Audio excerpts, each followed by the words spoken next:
Praise the lord. దేవుడి నామానికి మహిమ కలుగును గాక. ఎంతో ఆనందంగా ఉందండి. దేవుడు చాలా గొప్పవాడు.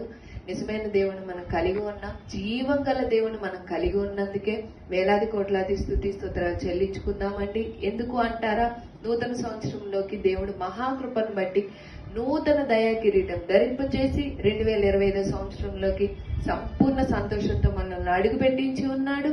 రూఢిగా నమ్మండి, ప్రతి ఒక్కరి కుటుంబంలో కూడా ఆయన కార్యాలు నెరవేర్చుకోవాలి, ఆయనకు మహిమ తెచ్చే విధంగా మనం ఆనందించాలని దేవుడు ఆశపడుతున్నాడు. కాబట్టి కృపా సన్నిధి ద్వారా మీ అందరికి కూడా హ్యాపీ న్యూ ఇయర్ అండి. ప్రతి ఒక్కరి కుటుంబంలో కూడా దేవుడు మహాకృపను బట్టి ఏషియా 41 అధ్యాయం 10వ వచనం ప్రకారం దేవుడు మాట్లాడుతూ మరింతగా మనల్ని అన్ని విషయాల్లో కూడా ఆయన నీతి అనే దక్షిణ హస్తంతో మనల్ని ఆదుకోవాలని దేవుడు స్వయంగా సెలవిస్తున్న వాగ్దానం అండి. నేను నీతో చెప్పి ఉన్నాను, నీకు తోడై ఉన్నాను, భయపడకము,